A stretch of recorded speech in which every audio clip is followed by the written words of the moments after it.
Court of Appeals said. Okay. Okay, so explain to me, if you would, in simple terms, what's legally wrong with the president's executive orders? Why are they against the Constitution, or what's the statutory problem with them? Sure.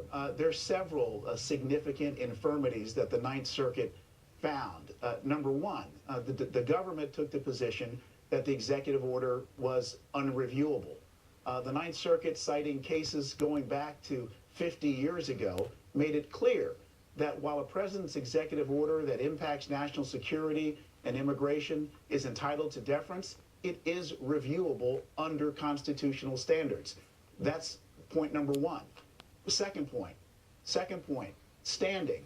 The court made clear that states have standing to bring actions against the federal government where the federal government's actions will impact the states. And the states of Washington and Minnesota presented compelling evidence of the impact on students at universities, professors at universities, employees.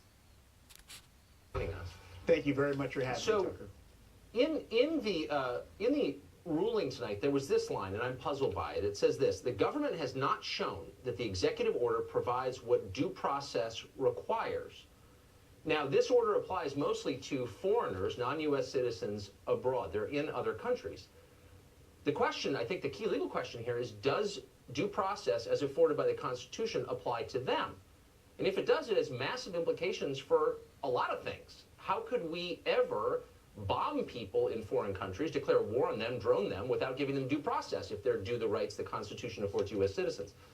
Does the court really mean to say that due process applies to foreigners in other countries?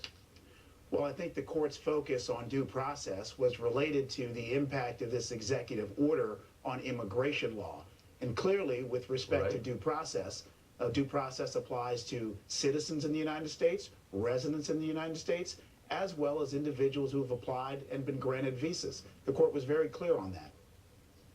So people in foreign countries who are not U.S. citizens, they're not on U.S. soil, but the constitutional protections that we enjoy as citizens apply to them. So would they have standing under the standard you've just articulated to file suit against the U.S. government on the grounds that say, I don't know, we bombed their country?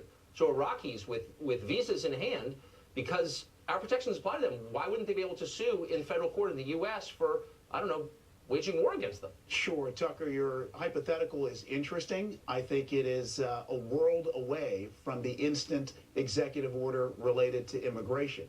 The executive order related to immigration and the judge's ruling on due process made it clear that with respect to any person in the United States, citizens, residents, or folks who have been issued visas, whether they be in the states or not in the states, they are required under the law to be protected by due process. No.